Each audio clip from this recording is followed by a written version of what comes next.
Buenos días, compañeros. Buenos días, profe. El día de hoy les vamos a hablar sobre el acercamiento de fórmulas para generar números primos. El objetivo de este trabajo es recopilar la información de los números primos y su acercamiento de fórmulas mediante la investigación en varios recursos de índole matemático, con el fin de entender mejor a los números primos, sus fórmulas y sus aplicaciones. El contexto global que consideramos adecuado para la investigación y elaboración de este proyecto es innovación científica y técnica, ya que exploraremos el proceso de desarrollo de las fórmulas para generar números primos desde los inicios, como lo es la definición de un número primo como tal. ¿Qué son los números primos? Se considera un número primo aquel que puede dividirse para sí mismo y para uno únicamente. Por lo tanto, también su descomposición de factores está formado por el mismo número multiplicado por 1. 2, 3, 5, 7, 11 y 13 son los números primos básicos y como podemos ver su descomposición es únicamente por el número por 1, como 2, 3 y 5. La utilidad de los números primos. Los números primos sirven para sentar las bases de cualquier número. También se usan para elaborar cálculos complejos y algoritmos. Incluso se usan en sistemas de seguridad, ya que ayudan a codificar mensajes, comprensión de datos y la criptografía. Historia de los números primos. A lo largo de la historia, muchos matemáticos, pensadores, entre otras civilizaciones, han tratado de descubrir una fórmula para conseguir todos los números primos. El primer acercamiento que se cree que se pudo tener con los números primos fue hace 20.000 años, debido a un descubrimiento arqueológico donde se encontró un hueso que tenía tallado los números 11, 13, 17 y 19, todos números primos. El registro verificado más antiguo se lo debe a la civilización griega, ya que se consideró la primera en estudiar todos los números primos, hasta la época, hace unos 2500 años. A lo largo de la historia, matemáticos y pensadores desde el oriente hasta el occidente se han dedicado a tratar de hallar la solución a este problema, que hasta hoy en día sigue sin una fórmula exacta.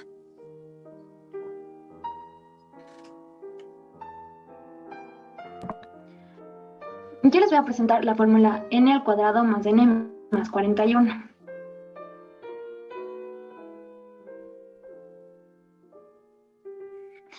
Bueno, a esta fórmula también se le conoce como el polinomio de Euler.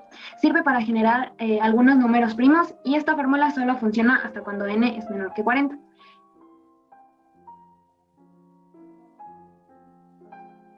Este es mi producto acerca del póster de esta fórmula. En el póster yo puse cómo se le conocía esta fórmula y también cómo se le puede realizar esta fórmula. El segundo método de acercamiento a números primos es la criba de Eratóstenes. Fue creada por el griego Eratóstenes en el siglo III a.C.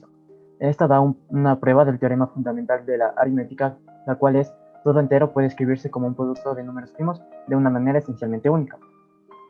Se buscan y tachan los múltiplos de números primos a excepción de los números primos utilizados. En este caso se utilizan los números primos básicos que mencioné anteriormente, 2, 3, 5, 7 y 11. Y se buscan los múltiplos en la tabla, que en este caso es del 1 al 100. Primero se buscan los múltiplos del 2, del 3, del 5, del 7 y del 11, a excepción de estos números.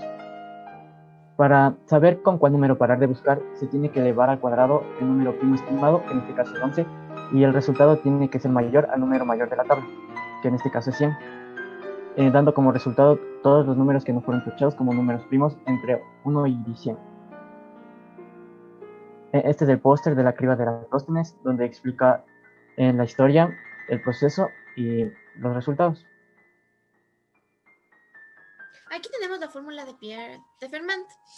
Esta es una fórmula que se creó para los números primos, sin embargo se demostró cerca de la época que no era una de las más fiables.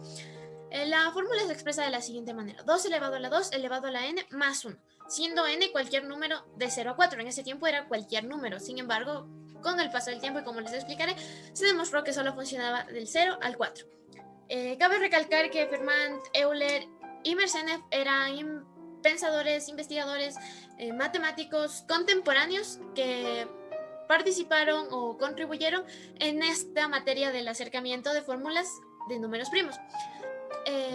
Euler, como ya mencioné, Euler fue el que demostró que la fórmula de Fermat solo funcionaba del 0 al 4 y que a partir del 5 ya era errónea. Es decir, que cuando multiplicábamos 2 elevado a la 2 elevado a la 5, empezábamos empezábamos a tener un resultado que daba 2 elevado a la 32. Una vez que resolvíamos eso y le sumábamos 1, teníamos un número que ya era divisible para 641, de forma que ya no eran primos. Tenemos también la fórmula de Mersenne.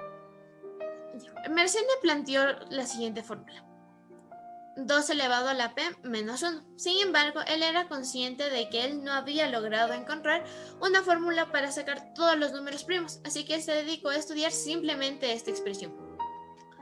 Entonces, en la fórmula 2 a la p menos 1, p es un número primo y se puede aplicar a cualquiera de los números menores a 257. A continuación está el póster de la fórmula de Mersenne, donde se puede leer su contexto, cómo se aplica, su funcionalidad y una demostración. Nuestras conclusiones y reflexiones de este proyecto fue que después de haber realizado una investigación profunda en la cual recopilamos de manera concreta información relevante del tema, haber desarrollado un producto llamativo, completo e innovador y haber grabado un video el cual explica de manera explícita el acercamiento de fórmulas para realizar las difusiones, empezamos a ser conscientes de lo grande que eran estas áreas matemáticas. Los misterios que estas conllevan, que hasta el día de hoy nadie ha podido solucionar, nos resultó muy interesante investigar estos números, los cuales no son muy usuales, ya que mediante avanzada la investigación pudimos averiguar datos como su origen, su utilidad, sus avances matemáticos desde Oriente hasta Occidente que pudieron comenzar a desarrollar las fórmulas de acercamiento de los números primos. Pudimos conocer varias fórmulas que son cómo funcionan, dónde se encuentra su error, etc. Podemos concluir que todos los objetivos fueron cumplidos de manera objetiva. Tenemos la bibliografía. Muchas gracias.